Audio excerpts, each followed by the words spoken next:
It's the Mac, it's the Mac, it's the Steez dripping Mac, it's the Steez dripping Mac, it's the Steez dripping Mac. Banging on Project Paddle, the money stacker. Now my pocket's sitting fatter. Bass beating down your block, boy.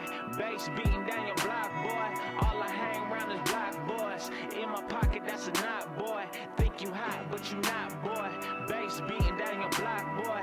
Bass beating down your block, boy. Bass beating down your block, stunting.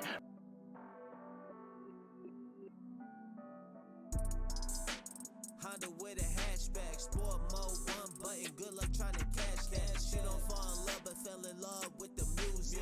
In the 10 speed, smacking curves down in Houston.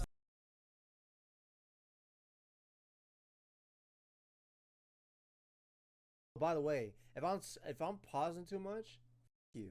That's all I gotta say. F you if I'm pausing too much, because this is a reaction.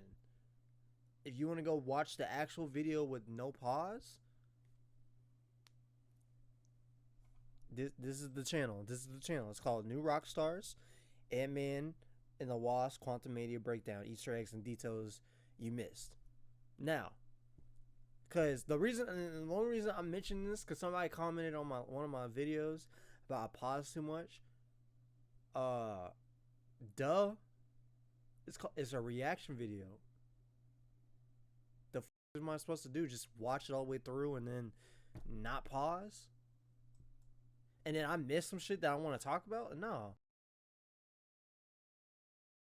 Let's hear what ERIK VOSS has to say about, or not about Ant-Man, but let's hear what details I missed and Easter eggs I missed, and see if there's anything that he can expand upon that we may not know about. So let's get it.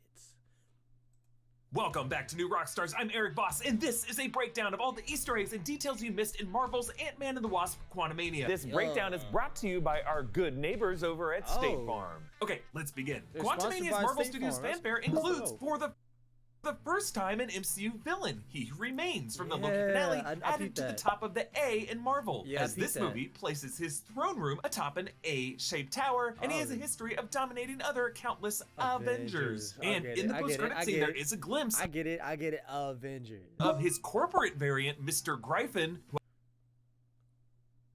I didn't even see. The only thing I didn't like about this scene, they went by it too fast.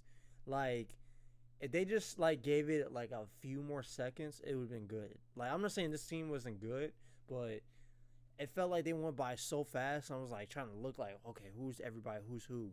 I believe currently sits atop Avengers Tower, renamed Kang Tower. Then again, he What? I didn't.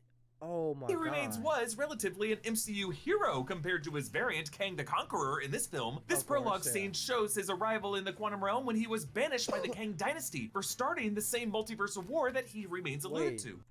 Compared to his variant, Kang the Conqueror, in this film, this prologue scene shows his arrival in the quantum realm when he was banished by the Kang dynasty for starting the same multiversal war that he remains alluded to.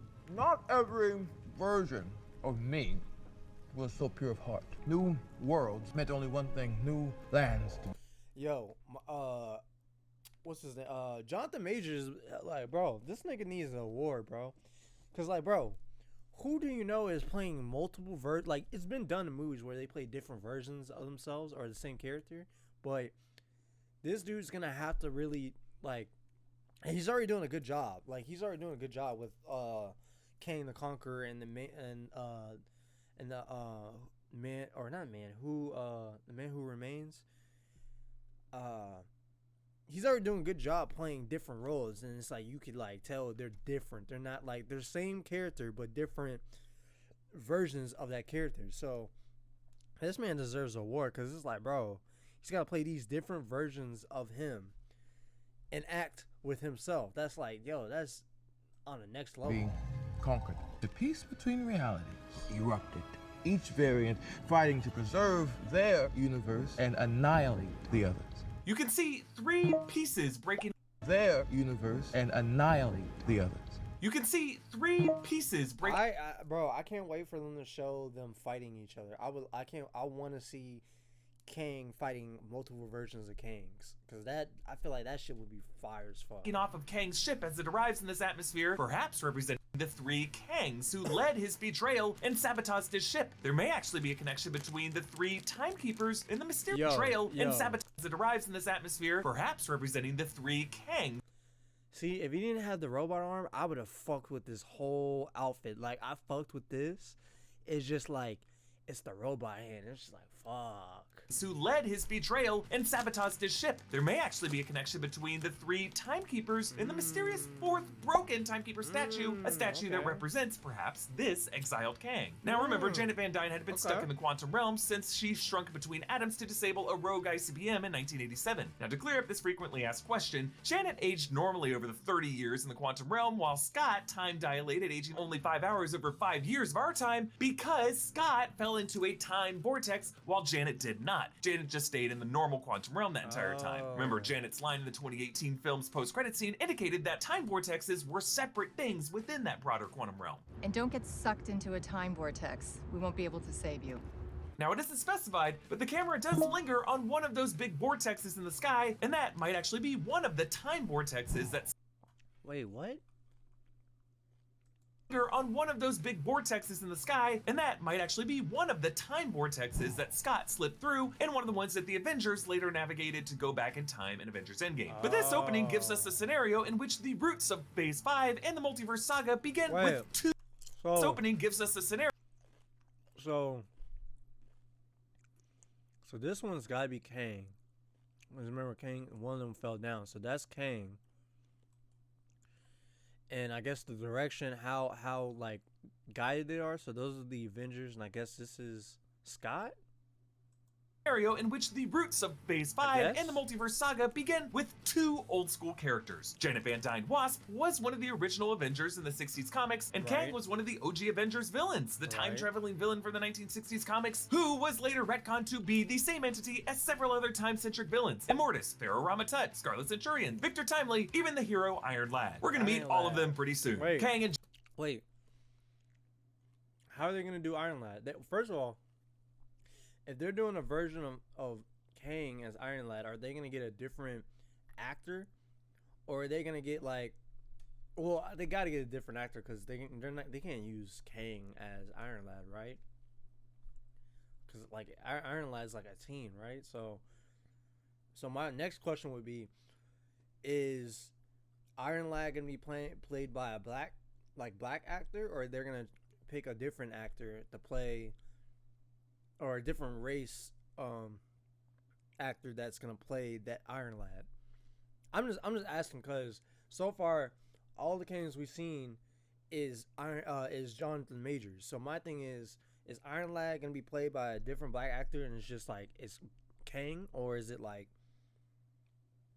somebody else? Like somebody else is gonna play Iron Lad, but that's just my questions. Janet save each other, and we don't see Kang again for another 46 minutes, despite everyone in the movie talking about him in every scene. That's okay. Again, we're gonna spend a lot of time with this guy going forward. Scott Lang's opening montage is set to John Sebastian's theme song for the sitcom Welcome Back, Kotter. Welcome back, welcome back, welcome back. A kind of callback to the 2018 Ant-Man the Wasp having an opening montage set to Come On Get Happy, a theme song for another sitcom, The Partridge Family. Scott's opening narration references time traveling with Captain America and Endgame, and how that didn't make sense. Though in Loki, we learned that was something the Kang variant He Remains wanted them to do. What they did was supposed to happen.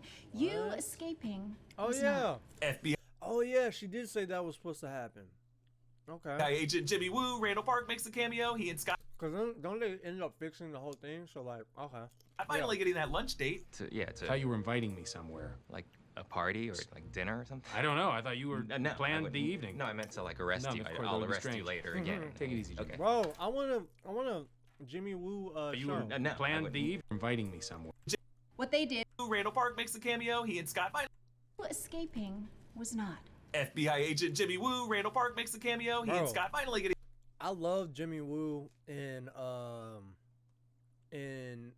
was it? WandaVision. Yo, bro, I would love a show with Jimmy Woo and like even Wong and Jimmy Woo, or I have Wong make an appearance. Like, bro, I would watch that. Even if it's like a a short presentation or it's like a show with like 5 episodes, I will watch that, bro. This dude ran a park, bro. I like him, and especially I love what he did with the character Jimmy Woo. That lunch date. I thought you were inviting me somewhere. Like a party or like dinner or something? I don't know. I thought you were No, planned the evening. No, I meant to like arrest No, you. of course, that I'll would be arrest you strange. later again. Take it easy, Jimmy. Okay. Did you want to grab dinner or something? I mean, because I'm free. Yeah, come on. I love how Scott does some sleight of hand to conjure the credit card, something that Jimmy Woo was fascinated in Scott doing in Ant-Man the Wasp. And we saw in WandaVision how Jimmy picked up Scott's close-up magic hobby. Scott gets toasted by YouTuber Ryan Bergara and his wife Mariel Scott. I've actually guested with Ryan on his channel Watcher. What? He got into the movie? What? In Ant-Man the Wasp. And we saw in WandaVision how Jimmy picked up Scott's close-up magic hobby. Scott gets toasted by YouTuber Ryan Bergara and his wife Mariel Scott. I've actually guested with Ryan on his channel Watcher. I love that channel. I love the whole team over there. Okay. And this makes me so close to being MCU canon. Kevin, just call me. Honestly, like, none against the other dude, but honestly, if you're gonna put the other dude into an MCU movie, you gotta put the boy in. Come on, man. Come on. He's broken down so many of y'all's movies and shows. Come on, bro. Like, y'all gotta put him in. No, it would make my life. Come on, bro. Scott's old Baskin-Robbins boss Dale returns to the 2015 film. Now he awards Scott Employee of the Century using his old company photo. And he kept Scott's pink apron and his name tag Jack, which in the 2015 film, Paul Rudd picked out to shout out his son, Jack. And this goofy award is also kind of a running gag, with Cassie giving Scott a World's Greatest Grandma trophy in the previous film. Now, QUANTUMANIA is the 31st movie in the MCU, which is a nice bit of coincidence with the 31 flavors of our beloved Baskin-Robbins. Scott visits Bridge Donuts, with all the donuts overpriced at $3.50 per, very typical of San. $3.50. $3.50 for some donuts? $3.50? Hell no. Francisco, and all the different donuts are themed around San Francisco things. The Embarcadero, Summer of Love, the Hate, Presidio, Pier 39, Golden Gate, and the Candlestick. A detail that I screwed up in one of my trailer breakdowns. Like, I'm sorry, I now know the Giants don't currently play there. I've only lived in the city for a year. Please don't kick me out of it. I like the parks. Now, the cafe owner is played by actor Ruben Rabasa, who actually played a balloon vendor, Mr. Cardozo, in Agents of S.H.I.E.L.D. Season 2, Episode 12, and a hilarious character in I Think You Should Leave. Any other ideas? Stinky. Oh. What? Here he says, That's that dude. Stinky. Okay. Thank you, Spider-Man. which is a completely fair mix-up, considering after that memory wipe from Doctor Strange, no one remembers that Spider-Man is Peter Parker. Hope Van Dyne now runs the Pym Van Dyne Foundation, use Pym particles for humanitarian effort. I liked how they passed it on the Hope. I like that. Cause like, what's his face? Hank isn't like in the lab doing stuff like that anymore, so it only makes sense for her. Plus, she was working with Darren in the first movie, so it only makes sense that she gets the company and she like continues forward. So I like that. Reversing deforestation, expanding public housing, food production. Meanwhile, Scott parades on his book tour, which was actually teased in Black Panther Wakanda Forever and in Ms. Marvel, when we saw Scott was doing a lot of press tours, like his appearance on the This Powered Life podcast. Scott has to pick up Cassie from jail. Cassie now played by Catherine Newton. Jail is where Scott began his journey in the I'm still mad that they didn't use that we still haven't got anything from the podcast. Like, I like that he read the book, but I was really looking forward to hear something on his podcast about everything and how you went through the shit. Like, bro, that was like one of the things I was looking forward to. It was annoying. She was annoying. I gotta say, she was annoying. Not the actor. The actor was great, but how they wrote her in and everything was kind of annoying. Cause it was like everything was too convenient. How do you learn everything so fast? Like I don't know. It was a lot of things too convenient about her character. Plus, she was like, I guess she's a teen, but bro, there's I was watching. Who was I watching, bro? There's somebody I was watching their video, and they made a great point. They're like, why are they making the? Oh, it was Will Ferrell. Yo, hey, anybody check out Will Ferrell's channel? The what's it called? Straight Out of Comic Book. Go look that up on YouTube. They did, bro, amazing. I love their I love watching his videos when they break down stuff like that. But he made a great point. Why do they keep making I think either him or somebody on the panel on that video, they made a great point saying that why are they like, does every young Avenger got to be this rebellious teen that doesn't listen to nobody? Like, I get like they're teens and they're gonna have a rebellious spirit, but it's just like, why are y'all giving that to every young Avenger though? You know what I mean? Like, I don't know. It's just like there's certain, like, I love that like they start off with like, I was cool with her doing the whole activist thing because her dad was doing stuff for the greater good but got locked up. But I don't know, bro. It was just like, I don't know. There's some stuff that just annoyed me, including that "don't be a dick" scene. That why was that in there? Don't be a dick. Don't be a dick. Like, what? I'm not King. Sorry. What's his face? MODOK, bro. Honestly, either they should have gave him a fucked up face, or they should have just made the head bigger instead of stretching the face out. They should have just made the head bigger and have small arms and legs like they showed, or they should just cut the mask on.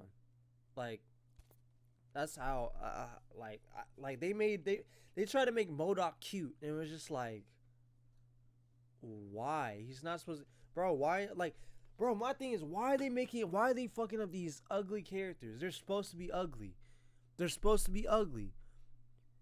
But they keep retconning, or not retconning, but they keep trying to change how they look, and it's like, bro, just go with what's in the comic book. Like, I know certain stuff, like Captain America's outfit in the comic book doesn't translate to the movies, so they have to update it. I'm cool with that. I'm cool with taking stuff from the comic books and updating it so it can translate better for film. But like, there's certain stuff that's like, it doesn't need to be like corrected. Like, there's a reason why it looks like that. So like, why not go work with that? That's my thing. But both Ant-Mans, including Hank Pym, he kept a shrunken Soviet tank on his keychain, and now we see she shrunk a cop car. On the drive home, Cassie says she protested the city clearing a homeless encampment of people who had lost their homes in the blip, referring to the people who dusted back to find their homes occupied, creating a giant housing crisis. Cassie also says, a guy dressed like a bee tried to kill me in my room when I was 6. Yeah, I like this line. I've never had a normal life. I like yes, this of course, line. setting up the return of Darren Cross in this movie as Oh MODOK. my God, Scott plays. look, bro. Yes, of course, setting up the return of. Bro, like, look, I'm cool with all of this right here. I'm cool with this whole outline, but they could have done better with the head, bro. Honestly, like, in my opinion, like, and I think a lot of people are saying the same thing. Like, bro, this didn't look good, and I don't blame the VFX artist, because the VFX artist said, and we're gonna look at that video, but the VFX artist even said that they weren't getting, like, Marvel wasn't, like, Disney wasn't pushing funding good money to make better VFX, like, effects. So that's why it looked the way it did. And then I think I heard something about they sent all their money to Black Panther too, but like, that doesn't make sense, because I don't see why you blame Black Panther 2, because like, all of them should have good VFX. Like, why is it only one? Why is it a lot of money going into one movie for VFX when all of it should be like, this is the shit I just don't understand. Like, I don't understand the budgeting, and I'm not gonna like judge how they budget shit, but like, y'all are Disney, y'all are making a bunch of money. Like, to me, I just don't understand. Plus, Marvel, you have a big fan base that goes see this movie, so there should be no reason why your VFX, or there shouldn't be no reason why you're not paying your VFX artists well to do the job, to get it done. Fuck, like, bro, look at Avatar 2, bro. James Cameron took a risk spending that much money and made it back. Like, bro, why are y'all stopping from taking the risk of spending a lot of money on the movie to get the money back? Like, because it's like, how I see this, they're putting like 70% in, you're gonna get 70% out when they're expecting to get 100. Like, that doesn't work like that. put 100% in, you get 100% out. Like, take the risk. The fuck? Darren Cross in this movie as MODOK. Scott plays a clip from his audiobook. And in that moment, all I could think was how did the Hulk turn me into a baby? Will I be a baby forever? Okay. Am I the Hulk? Okay, wait. Was baby? A little after that, Oh, no. raccoon This is still from him reading the space book. showed up. I don't think he knew my name. I was just happy to meet a raccoon who could talk. Yes, obviously more nods to Endgame, of course meeting Rocket, and that interesting moment where their failed time travel experiments resulted in Scott being stuck in the body of a baby. Which reminds us of how the Avengers accidentally invented a kind of immortality, or at least slow aging, which does become important in this movie when their super intelligent ants age 1,000 years in a single day. Over dinner, Cassie reminds Scott that he got in trouble for getting back at Vista Corp. That was the company that Scott used to work for, the company that was screwing over its customers. Scott tried to get back at them and then ended up in prison over it. She also brings up how Scott went to Germany to fight Captain America in Civil War. Scott corrects her, saying that he fought with Cap alongside Cap. Bro, I want Captain America back, bro. I want them to bring Chris Evans as Captain America back, bro. Because if anything, of all the characters, I really love Captain America's whole arc of everything, bro. Like, I like Tony's arc throughout the Marvel films, but I really enjoyed watching Captain America's whole arc, especially how like he interacted with everybody. Like, I really enjoyed that. Like I really think they really did a good job picking Chris Evans as Captain America, because he has the charisma and did his thing. Like, he went from the Human Torch to Captain America, which is like if you look at the two movies, you look at Fantastic Four as him as the Human Torch to this, they're two different characters and two different personalities. Like, he did that shit, bro. Since he was on Team Cap. Hank uses old school pin particles to enlarge a pizza, and in his ear, we see that he has a hearing aid, setting up his frequency entangling with these ants throughout the movie. Peyton Reed confirmed that this pizza enlargement is a nod to the pizza hydration scene in Back to the Future Part 2. And when we enter their basement lab, right away are a ton of visual clues pointing to Cassie and Hank having geeked out over both ants and technology. Cassie's quantum satellite device has a silver and bronze color like a vintage stereo, reflecting Hank's design influence, and Scott sees their huge ant farm right away, and how all the ants inside have helmets and have already built a pretty complex society there. The display screen on the other side of the room has a 3D image of an ant on it, and all over the table are textbooks about ants. Janet is super worried. You know how dangerous the quantum realm is. Yo, Janet, bro. Janet's a L in this movie, bro. Like, bro, you knew, like, I understand that you didn't think you were gonna go back. Like, I understand you didn't know, like, you thought you weren't going to go back into the quantum realm, but still, you weren't going to tell nobody that somebody was building a whole army that is so dangerous that you weren't going to tell nobody this? What happens if he got out? What happens if he got out? He gets out, then what? Let's just say Kane found a different way to fix his orb, shrink it down, and got out of the quantum realm. You weren't gonna tell nobody? Like, you were just gonna go by and just like, yeah, he's down there, he's gonna be stuck down there, and then not only that, there's other people down there and you fucked them over. That's the crazy, like, bro, that's the crazy thing. Like, there's literally people down there that was living, and you allowed this man, not only did you not tell nobody, but he like just ruled them. Like, bro, like, honestly, this is like, I'm not gonna blame fully on her for Kang taking over the quantum realm, or the where he was in the quantum realm, but bro, she just told nobody. Like, come on, bro. We all do, Mom. Nobody's going to the quantum realm.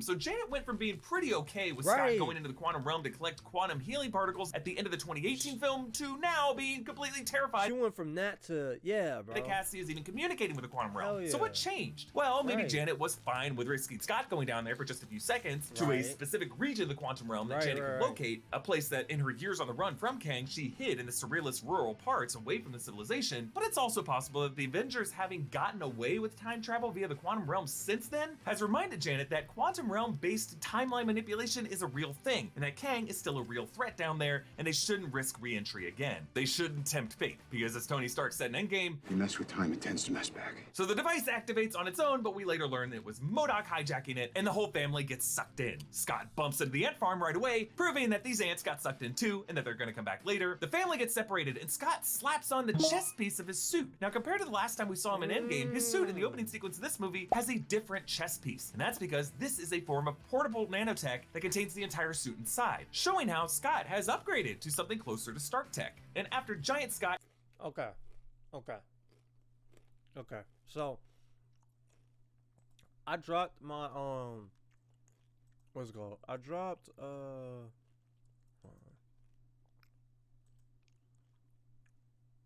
so I dropped my video for Marvel Bring Back Real Helmets, right?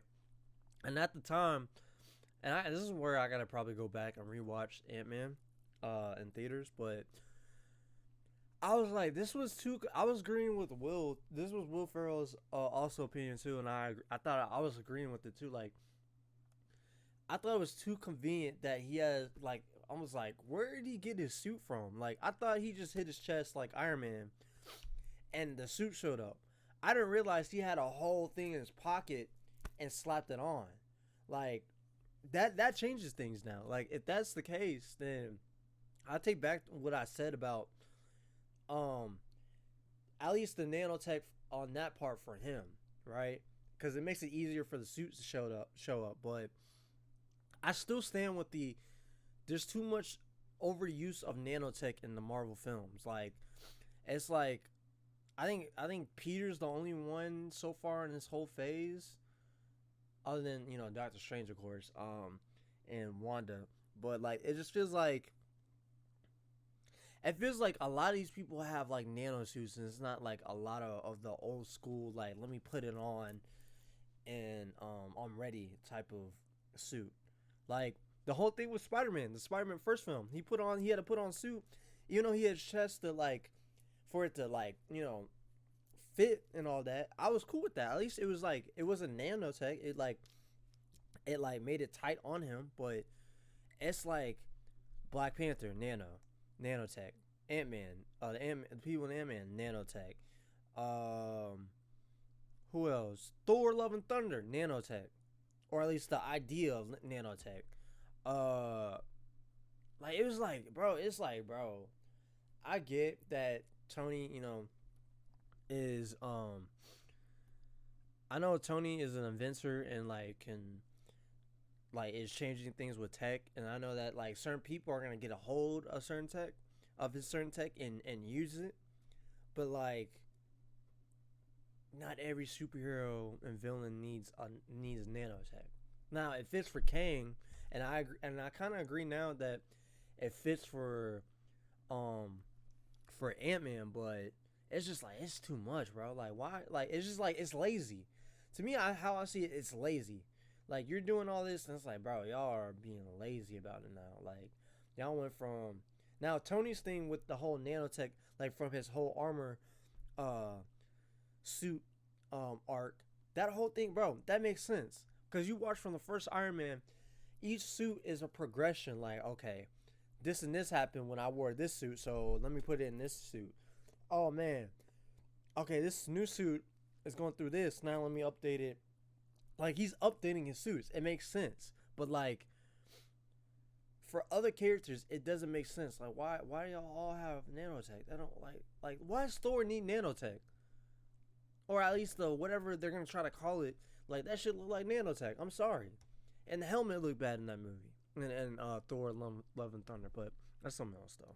Catches his daughter. I love how she proves she already knows how to work this in her own suit by pressing a button on Scott's glove to shrink them back down. What Cassie thinks is the son behind Scott has stuttered movement, and they realize it's actually a predator. Scott enlarges to take it out, and then pisses off a paramecium-looking creature, and they're saved by the freedom fighters. Meanwhile, Janet explains to Hank how there was a whole civilization and ecosystem down here, saying you weren't able to look deep enough, not through the void in Subatomica. There are worlds, worlds and worlds. It's a place beyond time and space, and she says, it's a secret universe beneath ours. She's referring to that moment when Hank and Janet left the quantum realm in the 2018 film, and Peyton Reed hid a city in the background. That area with the chaotic visuals must be what Janet was referring to by the Void, even though in Loki, the Void is a completely different place where he remains banishes things that he prunes. And then she drops the word subatomica. Now in the Marvel Comics, subatomica is the name of the solar system that's contained within the microverse that contains all the various different planets that you can visit down there. You can actually read a lot Subatomica. Huh, Subatomica. Okay. more about Subatomica and its various appearances in the Marvel Comics over on the Fandom Marvel database. They always do a really good job curating that info. Scott and Cassie are taken to the Freedom Fighter camp where they have to drink the ooze from Veb, voiced by David Dastmalchian, who played Kurt in the pre- Wait a minute. He's the one who played the slimy dude? I didn't know that. Wow. Okay. his films. William Jackson Harper plays the telepath Quaz. Great casting as Chidi from The Good Place, the guy in an afterlife burdened with knowing too much. Katie O'Brien plays their leader, Gentora. Janet takes them to a dune region where she gets a manta ray-like mount that she telepathically communicates with. In the 2018 film, there was a deleted scene in which Janet communicates with a quantum realm creature. Passing through, we stake no claim.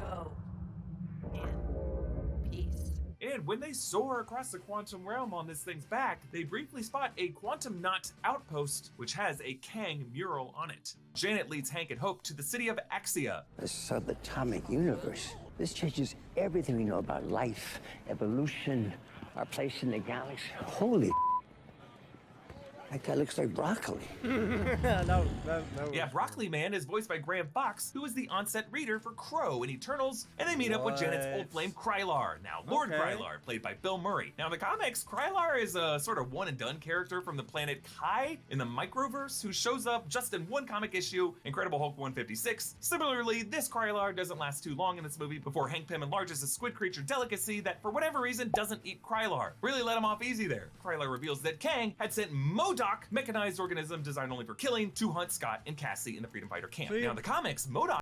mechanized organism designed only for killing, to hunt. When he showed up to go get Scott and Cassie, this was like, yes, this is MODOK. I fuck with it. This is MODOK. Then they lifted up the helmet and I was like,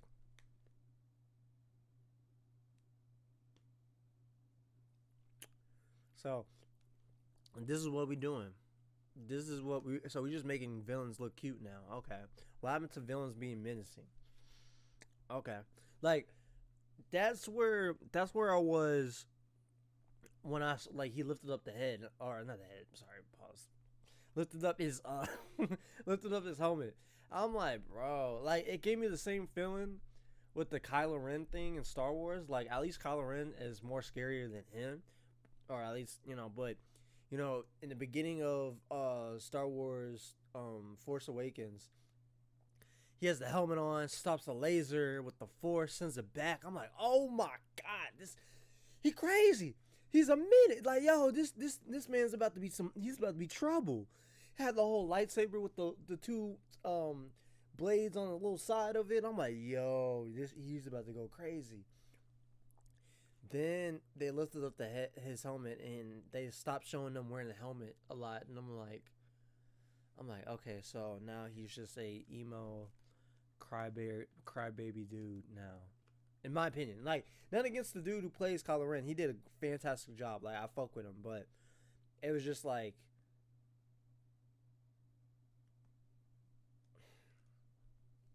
I think what it was, I think they took off his helmet too early.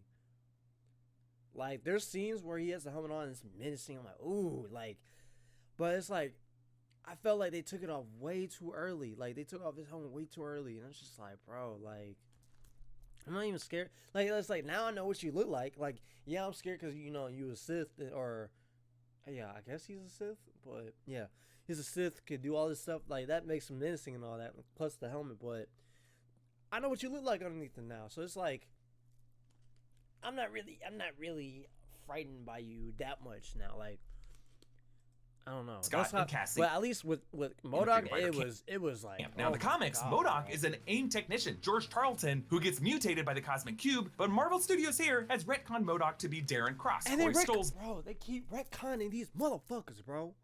They keep retconning, bro. You have, bro. This shit pisses me off, bro. Like, why you keep retconning characters, bro?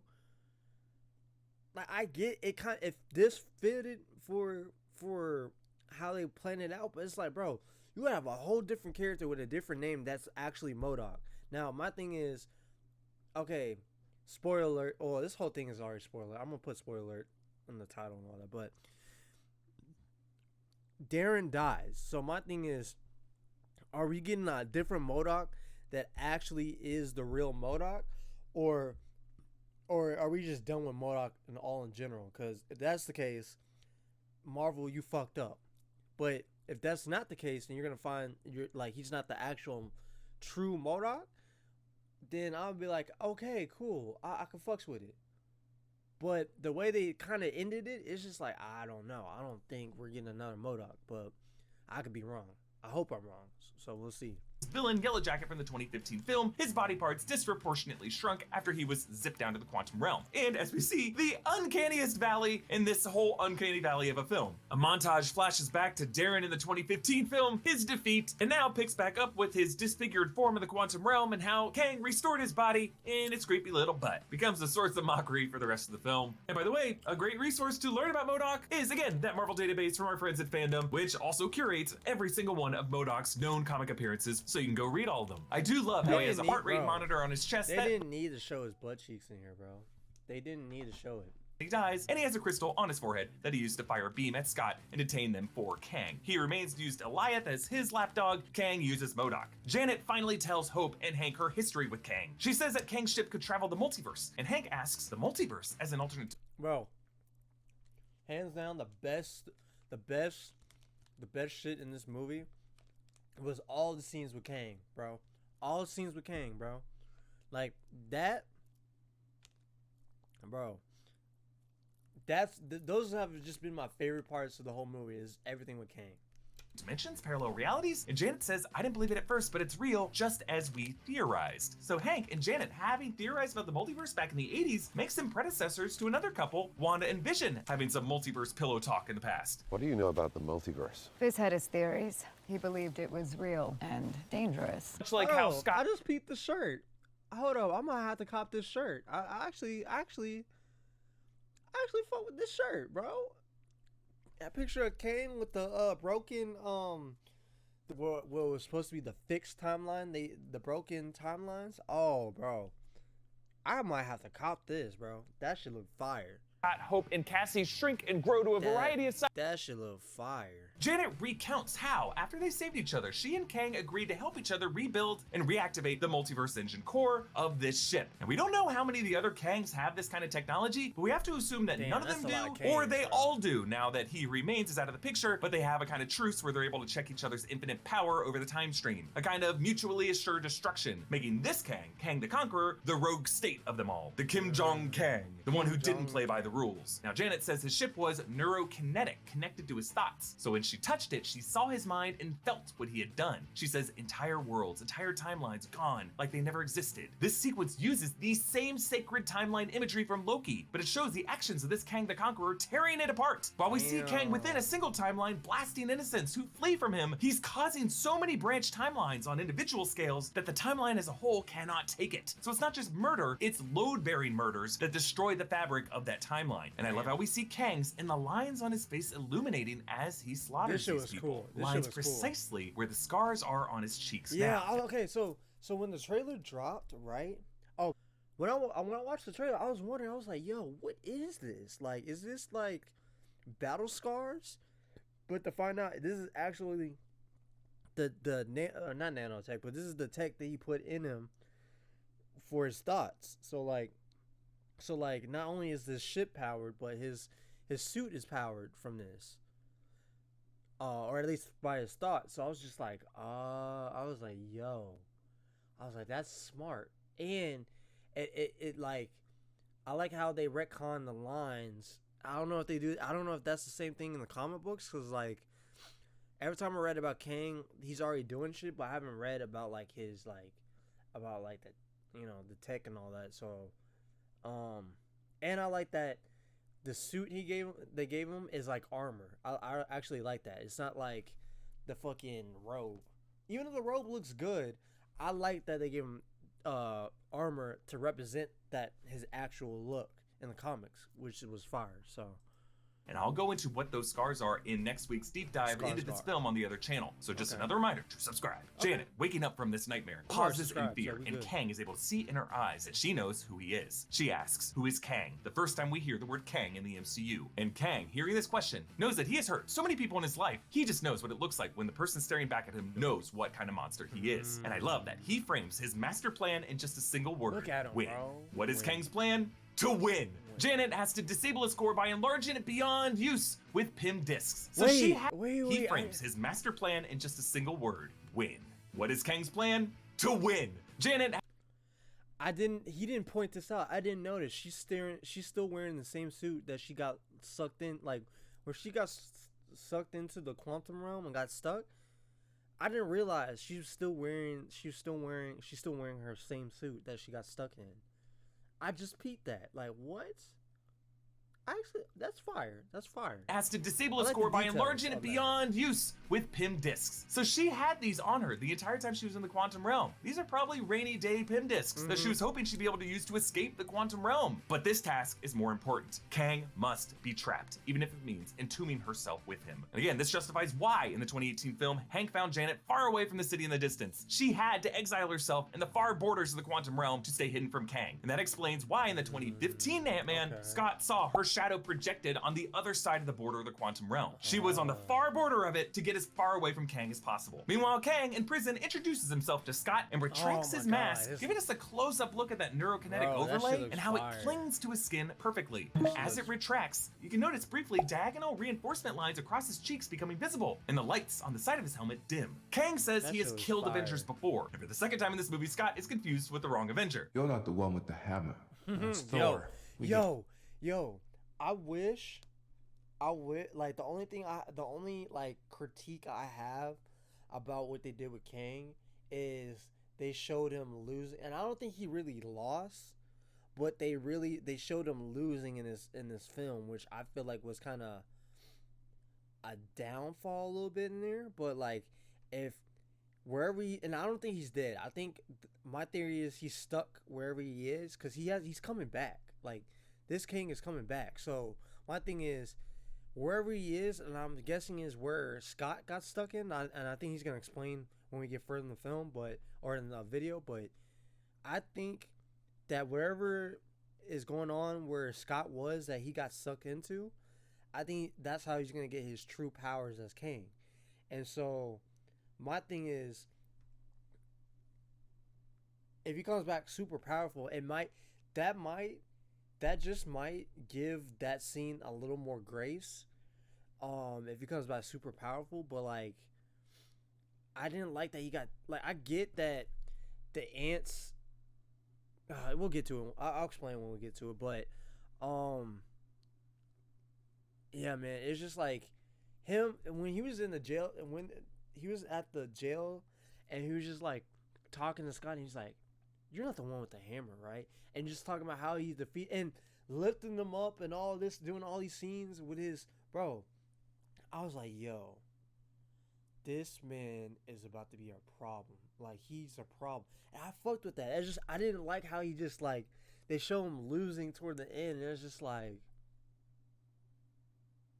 I don't know, but maybe Eric is gonna give us a little more insight, and it might give the film a little more grace.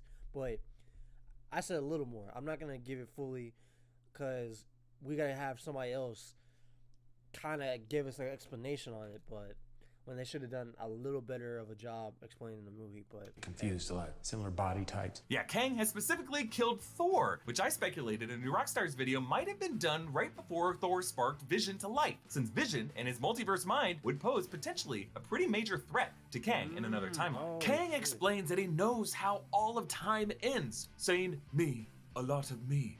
They exiled me down here. They're afraid of me," which might sound pretty familiar to what his variant He Who Remains says in Loki. If you think I'm evil, yeah, bro, just wait.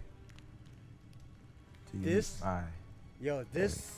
scene, that scene alone, after seeing Kang and Ant-Man, holy shit, it's even more menacing now.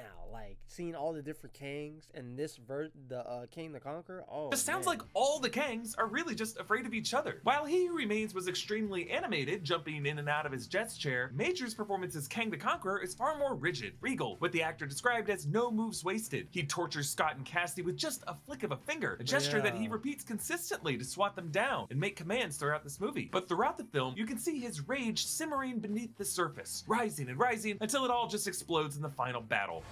I am Kang! Yo, that line, yo. You think you could stop me? I'm Kang, bro.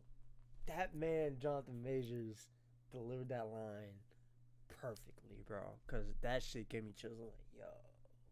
And Surface, rising and rising until it all just explodes in the final battle. Okay, and then he does this. Scott agrees to help Kang shrink the core so that Kang won't hurt Cassie, and Kang opens a portal to the site. And from here, Scott dives into the probability storm and begins splitting into variants, which MODOK describes as Schrodinger's box and Scott is a cat, referring to Erwin Schrodinger's thought experiment to describe the theoretical existence of a multiverse within an unobserved system. Schrodinger's cat was first referenced in the MCU back on Eric Selvig's chalkboard in Thor the Dark World. This concept was also described by Bill Foster in the 2018 film. The in question would be both in and out of phase with multiple parallel realities. This core is essentially a far more advanced form of Tony Stark's quantum navigator that they used in the quantum realm in Endgame. It's just on a far more controlled scale and produced from a self-perpetuating energy source. It seems like inside this core is a kind of nexus hub for different multiversal realities to spawn from. The bands of this core have writing on them, a language based on circles, which you can see in other parts of the quantum realm. This might be a language. Those circles look like from the Eternals. I thought I recognized that. Looked like from the Eternals. Which that Kang uses and enforces throughout the realm. Now, one of Scott's Or variants from, is himself. Or is it not from the Eternals? Am I tripping? I don't think it's from the Eternals now. If he never became an Avenger and stayed at Baskin Robbins, off screen, another one, if you listen closely, asks him for ice cream. When one of the Scotts sizes up, he unravels into ribbons, which looks a lot like what Wanda Maximoff did to Reed Richards. We don't know what's really going on here, why this happens, but it might just be some divine multiversal law that says when you stray too far from your hive of variants, you get like self-pruned out of existence. And from here, this scene is just smartly shot by having all the other Scott variants helmet up out of fear, but our Scott stays unhelmeted, which is both a practical way to follow him in the scene and a way of showing his courage and determination to save Cassie. But really, it's Cassie who saves Scott. All the Scotts, by uniting this whole hive behind their constant. And after shrinking the core back down, Kang meets the rest of the gang and tells Hope, "Hello, Jellybean." Jellybean was Janet's nickname for Hope. This is his creepy way of indicating that he knows her. Kang takes the core, swats away Scott and Hope, and takes Janet back to his fortress, where he has this fascinating conversation with her. He projects the sacred timeline around the room, starting with just I'm sorry, where he has this this suit is fire, bro. fascinating This is a fire ass suit. This is a fire ass suit, bro. He projects the sacred timeline around the room, starting with just a ring in his hand. I saw the chaos spreading across realities, universes colliding, endless incursions. I saw the multiverse and it was dying, all because of them. He projects that one ring over another ring, with branches between the rings veering toward each other and colliding with little flashes. These represent incursions. And after these incursions happen, those branches stay there, just kind of sad, broken ends, showing how one of the universes won that incursion, the other one didn't, and left this ugly scar behind. Now remember, when He Who Remains first revealed the multiverse in his origin story, he depicted it as one. So we're gonna get Secret Wars. So this is all gonna lead up to Secret Wars. Okay. Ring floating atop another ring. So I love how this movie's really building on that visual language. And now we see how the sacred timeline's eruption upon Sylvie killing He Who Remains in the Loki finale affects another sacred timeline. That event, as well as Peter Parker and Doctor Strange's spell going awry, and Doctor Strange and Wanda Maximoff dreamwalking and Multiverse of Madness are all examples of these kind of incursions, and how one by one they represent a crack in the dam, leading to the overall death of the multiverse. What's interesting is this Kang doesn't blame the Avengers for it. He looks down on the Avengers like they're helpless children who don't know what they're doing. Instead, he blames the other Kangs in the dynasty for their childish meddling, childish behaviors beneath Kangs, and he views himself as the adult in the room, who believes that order is attained only by conquering, as he says, burning the broken world and building a new one. He says all the suffering will be worth it, defending himself saying, I have lost. You have no idea what I've lost, and I will burn them out of time for what they've done to me. That's an interesting way of looking at it now. That, like, I knew Kang the Conqueror saw himself above the other Kangs, but like to to see it as the way he explained it about like the Avengers are just helpless, like little helpless children that don't know anything, and he really just blames himself, which he does in the movie. He really blames the multiple versions of him, how they act like children and bickering with each other and fighting, and he's the only adult in the room. Oh, that's a perfect way, bro. Erik VOSS, hey man, yo. The way you explained that was perfect. I like that. So think about this. When we see Kang in this movie vaporizing people, in his mind, he is burning them out of time, like cauterizing a wound, leaving a scar, sending a message with that scar. And yes, we are left with the mystery of what Kang lost. One theory is that he's doing all this to win back his long-lost love of Ravonna Renslayer. But I don't know, based on Kang later pummeling Scott after Scott decided to leave his daughter behind and instead entomb himself with Kang, I have to wonder if Kang might himself have a daughter we don't know about. I don't know, maybe Ravonna's actually his daughter. Maybe Miss Minutes is his daughter's soul. I don't know. Yo, that's actually interesting now. My mind is running away with me. Hank, meanwhile, was saved by his ant farm. The ants time dilated 1,000 years in a single day, meaning they must have slipped into a time vortex. And in that time, they built a socialistic technocratic society. I think we always forget that the best parts of these Ant-Man movies are the ants. These ants neutralize Kang's advantage of and you can't, like, I heard people, like, I heard some people didn't like that. The ants came to save the day, but it fits with the film because how you can explain where the ants went, and then not only that, the ants were always the ones that saved the day, so it fits. My thing is, what they should have done was show Kang, how Kang, because when the ants showed up, they all swarmed Kang and drove him away. My thing is, I would have loved to see him take out the ants all by himself, and then see him pop up on Ant-Man. That would have been amazing to see, because it's like that makes it even more badass. Like, damn, because like he shows up with his arm, his suit of his arm missing and all that, and it's like, damn, this nigga took out that many ants and came back. He came back from that, bro. I wish they would have showed that. Like, that would have been amazing. And then it's like, this movie didn't have, like, to me, and I think a lot of people felt this, but like, this movie didn't have a lot of stakes in it. Like, yeah, there's a lot of stuff like, as in, like, we don't stop him and he gets out, we're fucked. Like, that was the big stake. But like, I was kind of expecting, like, on a Infinity War level, where it was like, he wins and gets out, and either Scott dies or Hank dies or Janet dies. Like, I was expecting something like that. Like, I was expecting that, but like, they didn't really go with that. So I'm curious on why they didn't do that though. Because Kang should have won. In my opinion, Kang should have won. Even without the army, he should have won. Like, he should have got out. But military dictatorship. Unless where he got sucked through is how he's going to get out. But Leadership. He doesn't know how to play with others. Kang mobilizes his fortress to depart the quantum realm with his entire army. He declares, "Today we conquer eternity and the dynasty of Kangs," before Cassie cuts him off. But conquer eternity? Interesting choice of words, considering the character of Eternity, as of Thor: Love and Thunder, did have a physical form in the MCU, and we're not exactly sure where Eternity is after it seemed to transform into Mistress Love. There may not be an eternity to conquer, which is an interesting concept, because Jonathan Majors partially based his character on Alexander the Great. What do they say about Alexander the Great? Alexander wept, for there were no worlds left to conquer. And yes, of course, Kang also mentions his dynasty, whom we meet in the post-credit scene, and will be the Kangs. This shot's fire, bro. When I saw this, I got giddy. I got super giddy, bro, because when I saw this, I was like, yo, they really did it. What made me really more happy is they kept Jonathan Majors and just dressed him up as the different Kangs and stuff. Like, okay, Jonathan Majors is Kang the Conqueror, and the man and the one who remains. And then if he's the Pharaoh, he's gonna look like somebody else.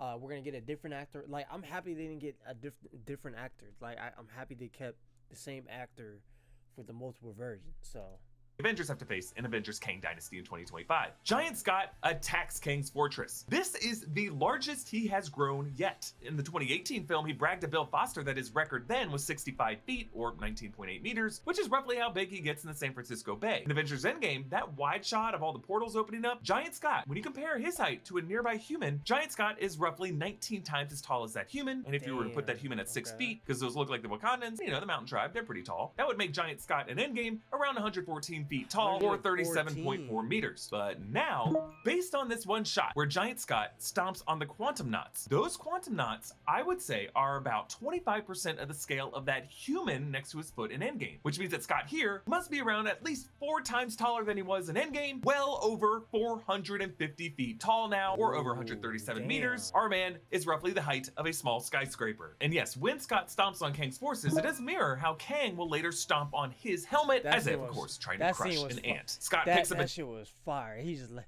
bro, you felt when he stomped on his helmet, bro. Disc-shaped piece of a building and uses it as a shield that he later wedges into Kang's rings, much like his hero Captain America would, bringing him full circle with his reference membership on Team Cap. He cannonballs into the rings and breaks them. Now, think about this. Kang could have used that multiverse core to power his ship chair alone and escape the quantum realm without going to all this trouble. Which I was trying to figure out why, but I guess if you're trying to defeat the multiple U's, you want to show up with an army.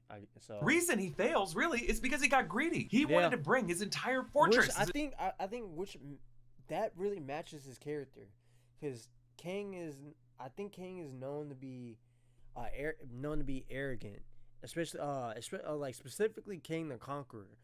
Like all of them are arrogant, but like I really think Kang the Conqueror is like, I think his downfall is he wants to win too much, and him wanting to win too much will get him will cause him to lose, like the way he did here, where his whole army got messed up and where he should have, like, for the character, like not the writing, just the character, what he should have done was let his army battle it out while he leaves, but he got greedy. Entire fleet with him to wage war on all the Kangs. Because he insisted on bringing all of his stuff with him, he gave Scott and the others enough time to stop him. Though in fairness to Kang, you could argue that he felt that he needed all this backup, because the moment he escaped from the quantum realm, he'd have the full might of the Kang dynasty on him. This is all a way of saying it's hard being Kang. Plus, yeah, that's like an army of him versus him. Like that, it makes sense. We get this little moment where Giant Scott celebrates with Giant Cassie, and what I love about the shot is that it was likely one of the easier VFX shots to do, since both actors are the same size. But I do like how they slowed down their speech and their movement just a little bit. But either way, father and daughter are finally on the same level. They're finally talking slow enough to listen to and understand each other. Cassie says she's hungry and craves a lime, to which Scott says, yeah, citrus, it's weird. This calls back the running joke of Scott always wanting orange slices after he goes big. Does anyone have any orange slices? Scott even had orange slices ready to go when Hawkeye came back from the baseball glove trial in Avengers Endgame. And so Kang, finally allowing his rage to boil over, floats down to the battle on a disc and vaporizes everyone in sight. I love how his neurokinetic armor automatically shifts up his arm and over his shoulders to just get out of the way. Love how his neurokinetic boil over, floats down to the battle on a disc and vaporizes everyone in sight. Love how his neurokinetic armor automatically shifts up his arm and over his shoulders to just get out of the way and give his arms greater flexibility. The Freedom Fighters, despite making some gains when Veb used his holes to Kirby some quantum knots, Kang repels them. He kills Zalem, and Jintora is forced to retreat, and we briefly see one of the sentient buildings holding the other as it dies in its arms. But facing down Kang is Scott, Hope, and Cassie, where Cassie finally masters a jump tap, and Scott grows large enough to slam Kang against a wall, saying, "You son of a," before Kang blasts him off. Remember, Kang, Nathaniel Richards, is the son of a bloodline that traces back to Reed Richards, Mr. Fantastic. So Kang might have cut off Scott's sentence to avoid having to think about his lineage. But ultimately, Hank's ants save the day, swarming Kang, and Darren takes Cassie's advice to stop being a dick. Love the look of disgust and anger Kang gives MODOK in this moment. This is a conqueror who hates being betrayed. And MODOK turns Kang's shield from Kang's color, blue, to MODOK's color, fuchsia, allowing the ants to pick apart Kang's armor and carry him away. They watch MODOK die, his heart rate monitor turning red and flatlining. Janet uses the quantum cord to open a portal home, but Scott notices Kang approaching and pushes Cassie in order to stay behind and fight Kang just to keep him in the quantum realm. Now, think about this. It's not really explained how Kang got away from the ants, but now I'm pretty worried about the ants and even more impressed with Kang for defeating an advanced technocratic society with the willpower of one conqueror. I don't know, maybe made side deals with some of the top lieutenants to turn on the others, or maybe brainwash lieutenants. Okay, watch them with some fascist talking points that socialism doesn't work. I don't know, I'm impressed. Kang and Scott fight one-on-one, and I do like it when an epic third act battle boils down to just a simple fist fight or sword duel. Kang's armor is broken off to expose his arm. Jonathan Majors gets to show off some of that physique and come off like a physically imposing force. Scott is outmatched, but he's able to hang in there because he's not trying to win. I don't have to win. See, when I heard that line in the movie in the trailer, I was thinking, damn, okay, Ant-Man's gonna sacrifice himself and he's gonna die. But I would have been cool with these two things. Either Ant-Man sacrifices himself, dies, and Kang still gets out, or Ant-Man sacrifices himself, dies, and Kang gets stuck, and then has to find a different way to get out. I would have been fine with those two, but both just have to lose. Hope returns and helps Scott destroy the core with red and blue pin particles, creating a vortex, pushing Kang into that vortex, and shrinking him out of sight. We gotta assume he's not dead because Darren Cross went through the same process. Realistically, Kang's probably stuck in an endless probability storm down there, where, unlike Scott, it's gonna be really hard for Kang to cooperate with his variants. Oh, I would love to see that. I hope they show that in Kang. I hope wherever Kang the Conqueror pops back up, I hope they show that scene of him like having to deal with himself in the probability storm. That would be a fire scene to see. So when he does figure it out, look out, we got Secret Wars coming. Meanwhile, Cassie uses her quantum realm telescope to locate the last known spot where the portal was and reopens it. I didn't know a communicator could do that, and I thought our communicator only portaled them in before because MODOK hijacked it. The logic's kind of fuzzy, but in my the logic's fuzzy. Yeah, opinion, what saves it is that this film's epilogue doesn't really leave things all neatly tied up for Scott anyway. He remains haunted by the consequences of defeating Kang the Conqueror, fearing the Kang Dynasty now. A dynasty that is coming, based on the post-credit scene, introducing us to Rama-Tut and more Kang Dynasty now. A dynasty that is coming, based on the post-credit scene, introducing us to this nigga, bro. He even looks like a menace. Does he have the same tech too? He has the same tag too, with gold on it. Nah, bro. When I saw this shot, I was like, damn. He looked fire as a pharaoh. Like that should look fire. Rama-Tut, Immortus, thousands of other Kangs, now on a mission to stop the Avengers from continuing to tamper with the multiverse. The second post-credit scene's even scarier in some ways, introducing us to Victor. So since Kang the Conqueror is out the way now, so is Kang Dynasty gonna be just the Avengers stopping these Kangs, and then is Kang the Conqueror gonna show up and take him out or help take him out, and then he's the true final Kang, the Kang Prime? Because that's how I'm kind of thinking that's how it might from go. Continuing to tamper with the multiverse. The second post-credit scene's even scarier in some ways, introducing us to Victor Timely, a Kang variant from 1901, who I explained in the post-credit scene might have inspired Howard Stark. But as he goes back through his routine, Scott's eyes seem to linger on people wearing the same shade of bright purple, with purple balloons at Cassie's party, a green cake, purple and green, the colors of Kang's armor. Yes, I know it sounds crazy, but this is where Scott's brain is right now. He's paranoid, he's losing it, and there is a deeper significance to Scott's unresolved paranoia that I will explore in next week's Quantumania deep dive. But a few things to note about Scott's changed reality. On the wall by the sidewalk of his morning walk, there's now graffiti of an Ant-Man helmet with a heart around it. Happy Valentine's, Scott! And Ruben now knows his name. But still, there's a lingering creepiness to Scott going back through his loop of his life as if nothing has changed, like his life is an episode of a sitcom from which he cannot escape. He is the comedian sitcom star being welcome back, welcome back, welcome back, welcome back to a narrative loop written for him by architects controlling every aspect. Oh shit. Okay, I knew he was in a loop, or at least not a loop. I'll say it like this. I knew or had an idea that when he got back, the timeline might have been changed, or I thought it did, but now that he explained the welcome back thing and it's a loop, holy shit, that's even crazier. That's even crazier. Yo, That's even doper too. Back to a narrative loop written for him by architects controlling every aspect of his life. Architects were now thrilled that he did away with their pesky exile. And yes, I did break down this movie's post-credit scenes in another video. Victor Timely and his astounding temporal Marvel's time. Ooh. Video. For everything else, I bet I brought it up in the QUANTUMANIA live stream that I did over on our new channel, The Deep Dive, which is now live with launch day videos that you are gonna love. Please subscribe to it, and you can support our growing network by getting something at nerdriot.shop like this Reign Eternal shirt, or maybe something from the Deep Dive collection. And thanks to our friend. I want that shirt. I want that shirt. Yo, W video, bro. Okay. See, okay. But I think with the Ant-Man movie, I would give it a 7.8 I'll give it a 7.8 out of 10, which is like a high C plus, because like there's a lot of stuff I didn't like, and it was like some stuff in there that was like what was it? There's stuff in there that I didn't like, and there's stuff that like felt too convenient. So like I gave it a 7.8, but I still enjoyed the movie. Like I really enjoyed when I went in to see this. I really enjoyed this movie. Like I like Ant-Man, bro. I like the first Ant-Man. I like the first one over the second one, but I like both Ant-Man movies, and I really enjoyed this one, and especially that like Kang, the introduction to Kang the Conqueror, like that even made it even better. So that's probably why it's even higher. But